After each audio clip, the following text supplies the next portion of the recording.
Morning, it's April 26th, and this is To My Liberal Friends. Joe Biden announced that he's going to run for re-election. So is Joe Biden running on his record as president, or is he just running against Donald Trump?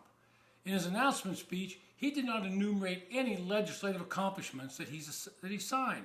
He said it should not be a red or blue issue, and yet he continues to insult any Republican out there. The opening scenes of his announcement show video of January 6th. He goes to his constant phrase, calling anyone that opposes him MAGA Republicans. And of course, he turns a blind eye to any left-wing protesters and extremists. No mention of those that stormed the capital of Montana. No mention of Antifa and the massive destruction they've caused in cities around the country. And of course, it would not be a Democratic statement if he did not mention that Republicans want to cut your Social Security, even though Kevin McCarthy, the Speaker of the House, has said any cuts to Social Security and Medicare are off the table. Do you hear that, Joe Biden? Off the table. Even his presumptive opponent, Donald Trump, has said he would not support any cuts to these programs. Yes, there's been a couple of Republicans that have voiced concern over the financial stability of these programs, but any suggestion of cuts puts them in the clear minority.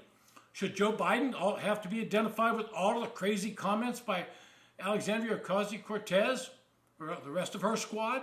I think that would be fair if he's going to tar and feather all Republicans with his comments. Then he has to throw in the line about banning books and making it more difficult to vote.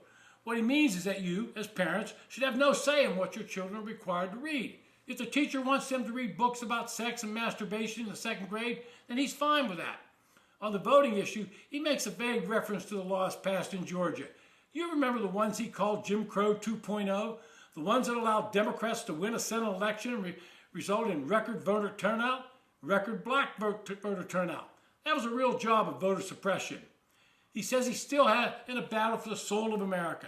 Does that mean record inflation during his term? Does that mean record high price for gasoline? Does that mean you going to the grocery store and realizing you cannot afford to feed your family? Does that mean mortgage rates almost tripling, denying many Americans the ability to buy a home?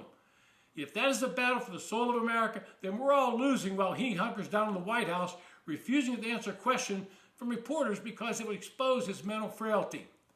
So I watched his announcement, and yes, I realized this is a political commercial, but I kept waiting for the part about crime that is rampant in our cities, much of it because of the defund the police movement that his party supported and urged on. If you watched it, you saw him congratulating a couple of immigrants for coming to the United States, but where was the footage of the crisis on the border that threatens the border cities and states with financial ruin? I missed the part about the mayor of New York, Eric Adams, a Democrat, pleading for financial help with the immigration problem. I did not see any photos or videos of the homeless crisis that plagues cities like San Francisco, Washington, D.C., Los Angeles, and Chicago. Since Biden wants to run on his record, let's take a look at his record for the first 2 years plus of his presidency. On the legislative side, he has only managed two what I would call victories. His massive spending bill with the Build Back Better name went down in flames in Congress with a Democratic House and evenly split Senate. He could not convince Joe Manchin to give him the deciding vote. He was able to pass a bipartisan infrastructure bill that has left some Republicans regretting the vote. His other bill was the so-called Inflation Reduction Act, which, by the way, everyone now knows had nothing to do with reducing inflation, by promising Joe Manchin more investment in fossil fuels and getting the permitting process under the National Environmental Protection Act modified. That would allow the final section of the Mountain Valley Pipeline to be approved. This is a pipeline that would carry natural gas from West Virginia to Virginia and some other states. But it was a bait and switch because nothing happened that would benefit Joe Manchin. Manchin's now threatening to stop other legislation because he feels he was lied to. Turning to the economy, we find inflation was running at just under 2% when Biden took office, and after his spending sprees under COVID, it soared to 9%. It's come down to about 6%, but that has been little solace to those hurt by most by the increase in prices. Energy prices have also taken off. We know that gasoline was about $2.30 a gallon when Biden took office and reached a peak of about $5 before tapering off.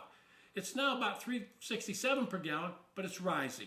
Biden took to begging the Saudis to pump more, only to have them cut production.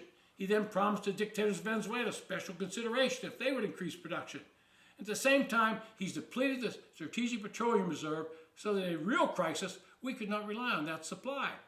His inflationary spending has caused the Fed to raise interest rates, and that causes mortgage rates to go over 6%, and has also dramatically increased the cost to the government to borrow money. The southern border, which he claims is secure, has seen record numbers of illegal crossing, and the estimates are about 5 million have occurred since he took office. Those numbers show no sign of abating, as those immigrants believe that Joe Biden has opened the door for them.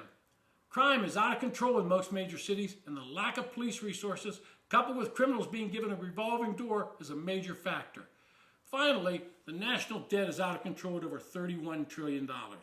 Congress will have to increase the debt limit to keep the nation from defaulting, but Biden refused to negotiate cuts in spending.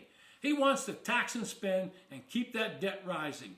He's willing to mortgage the future of our children and grandchildren for his own political gain. So when you look at him running for a second term, get past the glossy commercials and look at the facts. And I've not mentioned that his family appears to have been trading on his political name and position for years while raking in millions of dollars. And Joe says he never talks to them about it. If that's true, then I got a bridge in Brooklyn I'd like to sell you. This has been To My Liberal Friends. Thanks for listening. If you enjoy the podcast, recommend it to your friends and hit the subscription button.